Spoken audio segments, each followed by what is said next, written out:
प्रिय विद्यार्थी मित्रांनो, मी दीपाली कुलकर्णी देशमुख माझ्या विंग्स ऑफ फिजिक्स या चॅनलमध्ये आपलं सगळ्यांचं मनपूर्वक स्वागत करते। आपण सीईटीच्या परीक्षेसाठी मिशन सीईटी 2026 ही सिरीज सुरू केलेली आहे। बऱ्याच मुलांना अभ्यास करण्याची इच्छा असते, पण अभ्यास कसा करावा, कुठून सुरू करावा, कोणते प्रश्न करावे हे समजत नाही आणि म्हणून ज्यांची अभ्यास करण्याची इच्छा आहे तर त्यांना एक डायरेक्शन देण्याकरता मी ही सिरीज सुरू केलेली आहे। आणि याच्यात मी अगदी सिस्टमॅटिक केलेला आहे की जर समजा रोटेशनल डायनॅमिक्स हा चॅप्टर आहे तर तुम्हाला वेगवेगळ्या बॉडीचे वेगवेगळ्या ऍक्सिस बद्दलचे मोमेंट ऑफ इनर्शिया विचारले जातात। मग सगळ्या बॉडींचे जर तुम्ही एकदाच पाठ करायला गेले तर ते सगळं मिक्स होतं आणि म्हणून तसं होऊ नये। मग आपण एक एक बॉडी घेणार आहे आणि त्याच्यावर 2005 पासून 2025 पर्यंत कसे कसे प्रश्न विचारले गेले हे सगळं आपण बघतो आहोत। तर आजचा आपला तिसरा भाग आहे आणि याच्यामध्ये आपण बॉडी बघतो आहोत रॉड आणि एक्सक्यूज मी ह्या रॉडच्या डिफरंट ऍक्सिस बद्दल काय काय प्रश्न विचारले, त्यातून काय काय शॉर्टकट ओरिजिनेट झाले, एका सेकंदात उत्तर कसं लिहिता येईल आपल्याला हे सगळं आपण बघतो आहोत। तर वेळ न घालवता आपण सुरू करूयात आजचा पहिला प्रश्न। प्रश्न असा आहे बघा की जो सीईटी 2020 ला विचारलाय। A thin uniform rod of length capital L and mass capital M is bent at the middle of point O at an angle of 45 degree as shown in the figure. The moment of inertia of the system about an axis passing through O and perpendicular to the plane of the bent rod is option A ml square by 6, B ml square by 24, C ml square by 3 and D ml square by 12। तर आता आपल्याला हा जो rod आहे ज्याची length L आहे त्याला आपण असं ह्या पद्धतीने बेंड केलेला आहे आणि आपल्याला इथून जाणारा ह्या O पॉइंट मधून जाणारा जो ऍक्सिस आहे त्याच्याबद्दलचं मोमेंट ऑफ इनर्शिया काढायचंय आणि ह्या दोन्हींमधला अँगल हा 45 डिग्री दिलेला आहे। मग आता हा जो ऍक्सिस आहे ना हा ह्या रॉडच्या सेंटर मधून पास होतोय आणि वन एंड मधून पास होतोय आणि ह्या पण रॉडच्या वन एंड मधून पास होतोय आणि रॉडच्या वन एंड मधून जो ऍक्सिस पास होतो जर रॉडचं मास कॅपिटल M असेल तर त्याची किंमत असते ml स्क्वेअर बाय 3। पण आता इथं काय झालं, टोटल रॉडचं मास M होतं, मग याचं हाफचं काय झालं m/2 आणि याचं पण काय झालं m/2 आणि म्हणून टोटल मोमेंट ऑफ इनर्शिया जर सिस्टीमचं घ्यायचं झालं तर 2 टाइम्स 2 वेळा ml स्क्वेअर बाय 3 च्या ऐवजी m च्या जागी काय टाकायचं m/2, L च्या जागी काय टाकायचं L/2 कारण ही लेंथ आता L/2 त्याचा स्क्वेअर आणि 3 हे 2 आणि हे 2 काय झाले कॅन्सल झाले आणि हे झाले बघा L स्क्वेअर बाय 4 आणि n2 1/3 म्हणजे टोटल झाले ml स्क्वेअर बाय 12 की जो करेक्ट ऑप्शन डी आहे। आता मी तुम्हाला एक शॉर्टकट सांगते। आता सेम केस असेल जर असा L इतक्या लांबीचा रॉड जर बेंड केला मग त्याच्यातला जर अँगल तुम्हाला 60 डिग्री दिला आलं लक्षात आणि परत असं L/2 m/2च असेल तरी सुद्धा त्याचा मोमेंट ऑफ इनर्शिया एवढाच येणार, या ऍक्सिस मधून पास होणार आलं लक्षात। 90 घेतलं तरी ml स्क्वेअर बाय 12 आणि म्हणून सोडवत बसायचं नाही। जर अशी केस विचारली तर डिरेक्टली उत्तर लिहायचं ml स्क्वेअर बाय 12। कळला का शॉर्टकट? आणि हाच फायदा असतो प्रश्नांचा बारीक अभ्यास केला की आपल्याला आपोआप शॉर्टकट मिळत जातात। शॉर्टकट मिळाले की आपण एका सेकंदात उत्तर काढू शकतो आणि तिथं आपला वेळ वाचतो। सीईटीला सगळ्यात महत्वाचं काय असतं, टाइम सेव्हिंग टेक्निक। कमी वेळात तुम्ही किती जास्तीत जास्त प्रश्न बरोबर सोडवणार आहे तेवढा तुमचा स्कोअर चांगला येणार आहे। समजला का मग शॉर्टकट? हा जो प्रश्न आहे ना हा सीईटी 2020 ला आलाय, 23 ला आलाय, 24 ला आलाय। प्रश्न असा आहे बघा, ए thin uniform rod of length small l and mass small m is swinging freely about a horizontal axis passing through its end with maximum angular speed omega. Its center of mass rises to a maximum height of small g, that is acceleration due to gravity. Option A L omega divided by 6g. Option B L square omega square divided by 2g. Option C, L square omega square divided by 6g, and D, L square omega square by 3g. आता आपल्याला इथे काय दिलंय तर एक rod दिलाय आपल्याला, आणि हा जो रॉड आहे इट इज स्विंगिंग फ्रीली, आणि त्याचं मास स्मॉल m आहे आणि लेंथ ही स्मॉल l आहे. तर इथून तो ऍक्सिस पास होतोय आणि त्याची मॅक्सिमम अँग्युलर व्हेलॉसिटी ओमेगा आहे. तर आपल्याला त्याचं सेंटर ऑफ मास हे किती हाईट पर्यंत, म्हणजे ह्या पद्धतीने असा रॉड फिरतो आहे आणि त्याची आपल्याला सेंटर ऑफ मास किती हाईट पर्यंत असेल असं काढायचंय.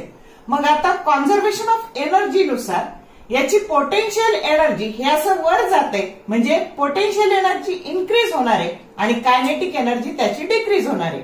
म्हणजे increase in potential energy that is equal to decrease in kinetic energy. मग mgh ही झाली पोटेन्शियल एनर्जी आणि हाफ आय ओमेगा स्क्वेअर.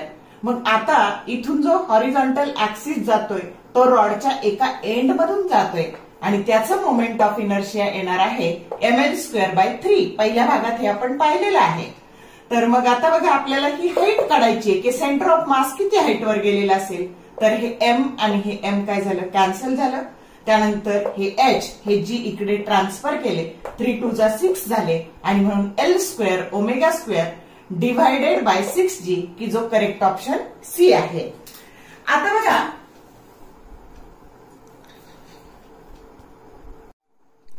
हा पुढचा प्रश्न बघा. इथं फक्त काय बदल केलेला आहे तर हा ऍक्सिस इथून पास न होता तो सेंटर मधून पास होणारा ऍक्सिस सांगितलाय, एवढाच बदल केलाय. तर हा सीईटी 2024 ला आलेला प्रश्न आहे. मग आता इथं फक्त बदल काय करायचा तर आयच्या जागी ml स्क्वेअर काय घ्यायचं, 12 घ्यायचं, कारण रॉडच्या सेंटर मधून जो ऍक्सिस जातो त्याचं moment of inertia ml square by 12 असतं आणि इथे 6 ऐवजी 24 घ्यायचं. एवढाच बदल करायचा. समजलं का? 1 एंड आलं तर इथं 6g घ्यायचं आणि सेंटर शब्द आला तर काय घ्यायचं, 24g घ्यायचं. एवढं सोडवत बसायचं नाही. समजलं का? तर या पद्धतीने अशा ट्रिक लक्षात ठेवायच्या. तर असे हा रिपीटेडली आधीचा जो होता तो रिपीटेडली आस्क होता आणि हा 2024 ला विचारलाय. समजलंय का? आता हा प्रश्न सीईटी 2024 ला विचारलाय. 3 point masses each of mass small m are placed at the corners of an equilateral triangle of side L. The moment of inertia of the system about an axis passing through one of the vertices and parallel to the side joining other two vertices will be option A 3 ml square by 4, B ml square by 4, C 3 ml square by 2 and D ml square by 2. आता आपल्याला काय दिले बघा. तर असे हे 3 masses आहेत की ज्याचं मास हे स्मॉल m आहे आणि ते हा इक्विलॅटरल ट्रायंगल आहे की ज्याची प्रत्येक साइड ही L आहे. त्याच्या व्हर्टायसेसवर ते 3 मासेस आहे आणि तुम्हाला या त्याच्या एका व्हर्टायसेस मधून जाणारा जो ऍक्सिस आहे त्याच्याबद्दलचं मोमेंट ऑफ इनर्शिया विचारलंय आणि ह्या दोन्हींना तो ऍक्सिस पॅरलल आहे. मग आता आपल्याला काय करायचं तर आपण मोमेंट ऑफ इनर्शिया कसं काढतो. हा ऍक्सिस असेल तर हे जे मास आहे त्याचं परपेंडिक्युलर डिस्टन्स घेतो. मग आपला हा ऍक्सिस आहे आणि हे 2 मासेस त्याचं परपेंडिक्युलर डिस्टन्स म्हणजे हे काढायचंय आपल्याला. आता हे म्हणा हे म्हणा हे म्हणा हे सगळं इक्वल येणार आहे आणि त्याला आपण एक्स असं म्हटलंय. मग ते आधी काढून घ्यायचं. मग त्याच्यासाठी काय करायचं तर आधी बघा हा इक्विलॅटरल ट्रायंगल आहे म्हणजे हा 60 डिग्री असणार आहे आणि मग आपल्याला हे एक्स काढायचंय. मग साइन 60 जर तुम्ही घेतलं तर ते तुम्हाला एक्स बाय एल मिळणार आहे. समजताय? X by L. आणि म्हणून एक्स हे perpendicular distance axis of rotation पासून एल साइन 60. आता साइन 60 ची किंमत √3/2 असते आणि म्हणून हे जे अंतर आहे ते किती झालं तर एल इंटू √3/2 हे झालं एक्स परपेंडिक्युलर. हे परपेंडिक्युलर डिस्टन्स म्हणू आपण त्याला. मग आता मोमेंट ऑफ इनर्शिया काढायचा. आता हे पहिलं मास आहे ना ते त्या ऍक्सिस ऑफ रोटेशनवरच आहे म्हणून ह्या ऍक्सिस बद्दलचा याचा मोमेंट ऑफ इनर्शिया 0 येणार आहे. मग आता हे मास या ऍक्सिस ऑफ रोटेशन पासून किती अंतरावर आहे, तर एक्स इतक्या अंतरावर आहे. त्याचं मास यम आहे आणि अंतर हे आहे आणि त्याचा स्क्वेअर घ्यायचा. तसंच हे मास पण यम आहे आणि ऍक्सिस ऑफ रोटेशन पासून त्याचं अंतर पण एक्स आहे, ते एवढं आहे, याची किंमत टाकली. मग आता हे जर सोडवलं, L√3/2 चा स्क्वेअर हा झाला 3L²/4, हे पण झालं 3L²/4. मग आता बघा, तर 3ml²/4 प्लस 3ml²/4 म्हणजे 2 × 3ml²/4 जर केले तर हे काय झाले, तर उत्तर आलं तुमचं, याला 2 ने डिव्हाइड केलं तर उत्तर आलं 3ml²/2 आणि जो करेक्ट ऑप्शन सी आहे. समजलं का? आता तुम्हाला अजून या ऍक्सिस बद्दलच विचारतात, अजून आपण आता वेगवेगळ्या केसेस पाहू. हे समजलं का तुम्हाला कसं सोडवायचं? रिपीटेडली आस्क्ड आहे, तर चांगलं करून ठेवा. आणि जर असं आलं की असे 3 व्हर्टायसेस आणि ह्या एका व्हर्टायसेस म्हणून इक्विलॅटरल ट्रायंगलचे, आणि इथून जर तुमचा हे गेला, हा ऍक्सिस ऑफ रोटेशन आला, याच्याबद्दलचं मोमेंट ऑफ इनर्शिया विचारलं, एवढं करायची गरज नाही, उत्तर लर्न करून ठेवा 3ml²/2. समजलं? हा प्रश्न सीईटी 2021 ला विचारलाय. At the corners of an equilateral triangle of side capital L, point masses each of mass capital M are placed. The moment of inertia of the system about an axis along any one side is option A ml²/4, B 4ml²/5, C 3ml²/4 and D 2ml²/3. आता आपल्याला असा equilateral triangle दिलेला आहे. हा equilateral triangle आहे, प्रत्येकाचं हे 3 masses आहे, ते 3 मास कॅपिटल, प्रत्येकाचं मास कॅपिटल एम आहे आणि त्याची ही जी लेंथ आहे ती कॅपिटल एल आहे. मग कोणत्या तरी एका साइड मधून जाणाऱ्या ऍक्सिस बद्दलचं मोमेंट ऑफ इनर्शिया आपल्याला काढायचंय. मग आपण ही साइड घेऊ की जी सीबी साइड आहे, त्याच्यातून त्या ही जी लाईन आहे त्या दोन्ही कोणती तरी एका साइड, तर हा ऍक्सिस आपण सीबी ऍक्सिस कन्सिडर करू. मग आता आपल्याला काय करावं लागेल, तर आता ह्या दोन्हीचं मोमेंट ऑफ इनर्शिया 0 येणार आहे. कारण का, तर ते दोन्ही मासेस कुठे आहे, ऍक्सिस ऑफ रोटेशनवर आहे.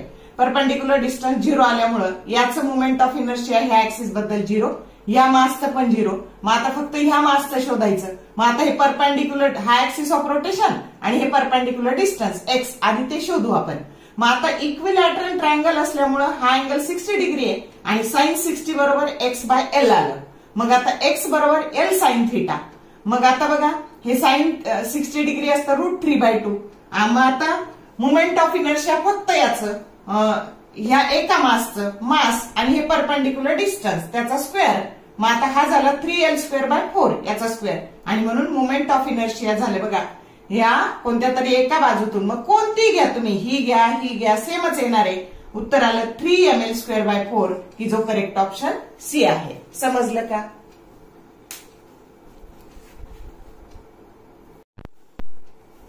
हा प्रश्न सीईटी 2021 ला विचारलाय. 3 particles each of mass small m gram are situated at the vertices of an equilateral triangle ABC of side L centimeter as shown in the figure. The moment of inertia of the system about a line AY perpendicular to AB and in the plane of the triangle in gram centimeter square will be sin 30 that is equal to 0.5. मग आता option A दिलाय बघा 3ml²/2, बी दिलाय 5ml²/4, C दिलाय 3ml²/4 आणि D दिलाय 2ml². आता situation काय आहे, तर आता इथे हे 3 मास आहेत की स्मॉल एम हा 1, हा 2 आणि हा 3, आणि हे इक्विलॅटरल ट्रायंगलच्या व्हर्टायसेसवर आहे आणि ज्याची प्रत्येक साइड ही स्मॉल एल आहे. आणि तुम्हाला या ऍक्सिस बद्दलचं मोमेंट ऑफ इनर्शिया विचारलंय. मग आता बघा, हा AY ऍक्सिस बद्दलचं मोमेंट ऑफ इनर्शिया. मग आता आधी आपल्याला हे पहिलं जे मास आहे ते त्या ऍक्सिसवरच आहे, म्हणजे त्याच्याबद्दलचं मोमेंट ऑफ इनर्शिया झालं 0. आता ह्या मासचं काढू आपण. आता ही एल आणि ही पण एल आहे. मग याचं मास एम आहे आणि डिस्टन्स ऍक्सिस ऑफ रोटेशन पासून डिस्टन्स एल आहे, म्हणजे ह्या बी ठिकाणी जे मास आहे त्याचं मोमेंट ऑफ इनर्शिया झालं ml². आणि आता जे इथे आहे तर ऍक्सिस ऑफ रोटेशन पासून परपेंडिक्युलर डिस्टन्स एक्स, मग आता मास m आहे आणि त्याचा अंतराचा परपेंडिक्युलर डिस्टन्सचा स्क्वेअर म्हणजे mx स्क्वेअर. मग आता हे एक्स कसं काढायचं? हे जर 60 असेल तर हा परपेंडिक्युलर आहे म्हणजे हा 90 डिग्री आहे तर हा 30 झाला. मग आता sin 30 that is equal to x by l hypotenuse, आणि म्हणून x बरोबर काय झालं l sin 30. तुम्हाला हे 0.5 दिले, 0.5 ची व्हॅल्यू नेहमी 1/2 घ्यायची म्हणजे हे l/2 झालं. मग आता बघा आपण इथं टाकलं हे ml स्क्वेअर आणि हे mx स्क्वेअर म्हणजे x ची व्हॅल्यू आली l/2 चा स्क्वेअर. मग ml square plus ml square by 4 हे आले 5/4 ml स्क्वेअर आणि जो करेक्ट ऑप्शन बी आहे. कळलं का? म्हणजे इक्विलॅटरल ट्रायंगलच्या कशा वेगवेगळ्या केसेस आहेत आणि कशा व्हॅल्यू काढायच्या.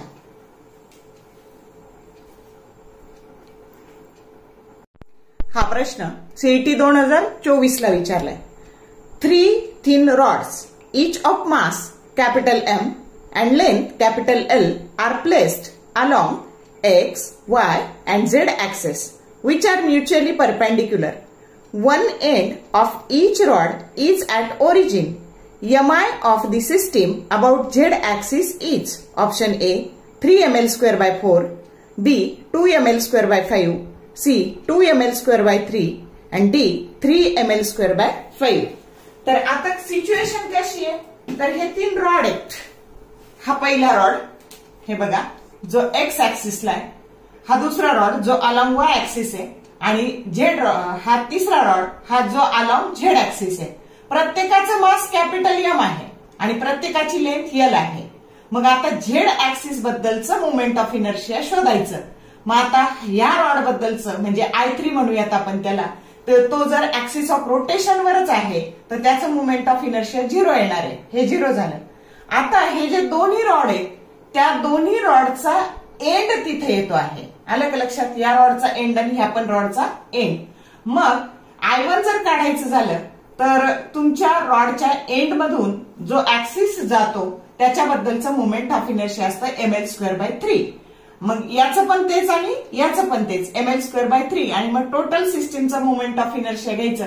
तर ह्या तिन्हींची बेरीज पैकी हे 0 आहे आणि हे प्लस हे म्हणजे 2 टाइम्स ml स्क्वेअर बाय 3 की जो करेक्ट ऑप्शन सी आहे. समजलं का? तर असं जसं दिलं तशी फिगर काढायची मग सोडवायचं म्हणजे मग आपल्याला सोपं जातं. आता आजच्या भागामध्ये आपण काय काय शॉर्टकट शिकलो ते आपण आधी शिकू. आता बघा कोणताही एक रॉड असा रॉड आहे ज्याची लेंथ ही कॅपिटल एल आहे, मास एम आहे, त्याला बरोबर असं इक्वली काय केला 2 भागामध्ये डिवाइड केला आणि त्याच्याशी केलेला अँगल. आता हा अँगल 45 दिला, 60 दिला, बघा 45 दिला, 60 दिला किंवा 90 दिला किंवा आणखी कोणताही दिला तर बरोबर त्याच्या ह्या सेंटर मधून जाणारा ओ पॉइंट आहे त्याच्याबद्दलचा जो ऍक्सिस आहे त्याचं मोमेंट ऑफ इनर्शिया विचारलं ना, डोळे झाकून ते लिहायचं ml स्क्वेअर बाय 12. कारण इथं कुठंच हे कॅल्क्युलेट करताना अँगल येत नाही. हा झाला पहिला शॉर्टकट. अँगल किती देऊ द्या, असा रॉड जेव्हा 2 इक्वल पार्ट मध्ये डिवाइड करणार आहे तर या सेंटर मधून जाणाऱ्या ऍक्सिसचं मोमेंट ऑफ इनर्शिया येतं ml स्क्वेअर बाय 12. समजलं? आता दुसरं, आता तुमचा हा असा रॉड आहे, आता हा रॉड आहे आणि हा जो रॉड आहे तर त्याच्या 1 एंड मधून हा जो रॉड आहे त्याच्या 1 एंड मधून असा हॉरिझॉन्टल ऍक्सिस जातो आणि हा रॉड असा स्विंग होतो. तर याचं सेंटर ऑफ मास किती हाईट पर्यंत जाईल तर त्याचं उत्तर येतं बघा. तर 1 एंड मधून गेला तर ते येतं L square omega square divided by 6g. Direct लक्षात ठेवायचं. रिपीटेडली आस्क आहे, हा खूप वेळा विचारलाय. आणि हाच फक्त जो हॉरिझॉन्टल ऍक्सिस आहे तो त्याच्या जर सेंटर मधून गेला तर सेंटर ऑफ मास किती हाईट पर्यंत जातं तर L square omega square divided by 24g. एवढाच बदल आहे. त्याच्यानंतर आता 3 तुमचे असे 3 पॉइंट मास आहेत आणि ते इक्विलॅटरल ट्रायंगलच्या व्हर्टायसेसवर आहे. तर ह्या मधून जाणारा जो ऍक्सिस आहे त्याच्याबद्दलचं मोमेंट ऑफ इनर्शिया येतं 3 ml स्क्वेअर बाय 2. आलं लक्षात की हे जे 2 आहेत ना हे इथं बसलेले तर ह्या सिंगल मधून गेलेला आणि ह्या 2ला काय असलेला पॅरलल असलेला ऍक्सिस त्याच्याबद्दलचं. आणि आता कोणत्या तरी 1 साइड मधून समजा हे एबीसी आहे तर एका साइड मधून गेलेला जो ऍक्सिस आहे त्याच्याबद्दलचं मोमेंट ऑफ इनर्शिया येतं 3ml²/4. आलं का लक्षात? कोणत्या तरी एका पॉइंट मास मधून गेलं तर काय येईल 3ml²/2 आणि कोणत्या तरी एका साइड मधून मग कोणती घ्या, कोणती एक घेतली तरी 3ml²/4. त्याच्यानंतर हे इक्विलॅटरल ट्रायंगल असा असेल ह्या पद्धतीने आणि हे 3 मास इथं 3 व्हर्टायसेस वर बसलेले असतील तर ह्या AY ऍक्सिस बद्दलचे जे मोमेंट ऑफ इनर्शिया आहे ते येतं 5/4ml². आणि असे 3 रॉड आहेत जे म्युच्युअली परपेंडिक्युलर आहे आणि कोणत्याही एका ऍक्सिस बद्दल विचारू द्या, एक्स विचारू द्या, वाय विचारू द्या, नाही तर झेड विचारू द्या, त्याच्याबद्दलचं मोमेंट ऑफ इनर्शिया येणार आहे 2ml²/3. कारण बघा हे दोन्ही रॉडचा एंड इथं आलेला आहे आणि रॉडच्या एंड मधून हा ऍक्सिस जातो त्याच्याबद्दलचं मोमेंट ऑफ इनर्शिया असतं ml²/3 पण ते 2 आहेत म्हणून ते 2ml²/3. असे एवढे शॉर्टकट जर आपण केले तर आपल्याला खूप पटकन उत्तरं देता येणार आहेत. कळलं का? तर अशी एक वही करायची आणि त्याच्यात हे शॉर्टकट लिहून काढायचे. तर आजच्या ह्या रॉडच्या 3ऱ्या भागामध्ये मी बरंच काही कव्हर केलेलं आहे. 2005 सालापासून 2025 पर्यंतचे प्रश्न जे आहेत ते शॉर्टकट सह तुम्हाला सांगितलेले आहे. त्याने तुमचा वेळ वाचणार आहे. जर तुम्हाला हा भाग आवडला तर लाईक करा, तुमच्या मित्रमैत्रिणींसोबत शेअर करा, चॅनलला सबस्क्राईब केलं नसलं तर सबस्क्राईब करा जेणेकरून येणाऱ्या व्हिडिओचे नोटिफिकेशन तुम्हाला मिळत जातील. आपली ही सिरीज अशीच कंटिन्यू सुरू राहणार आहे आणि आता पुढची बॉडी आपली असणार आहे, रिंग असणार आहे. आणि बघा आता थोडा मध्ये जरा गॅप पडला व्हिडिओला, पण आता शक्यतो मी दररोज व्हिडिओ टाकण्याचा प्रयत्न करीन जेणेकरून तुम्हाला अभ्यासाला सोपं जाईल. एका दिवसात सीईटीचा अभ्यास होत नसतो, असा रोज थोडा थोडा अभ्यास केला, अशी एक वही करून शॉर्टकट लिहून काढले तर आपला वेळ वाचणार आहे. म्हणजे सीईटीची परीक्षा म्हणजे काय आहे तर स्पीड, अॅक्युरसी, टाइम मॅनेजमेंट त्याची परीक्षा आहे. तुम्ही किती कमी वेळात किती जास्त प्रश्न बरोबर सोडवले याच्यावर तुमचं पर्सेंटाईल वाढणार आहे. समजलं का? आणि म्हणून हे आपल्याला असं शॉर्टकट ट्रिकने शिकायचं आहे. All the best for your study.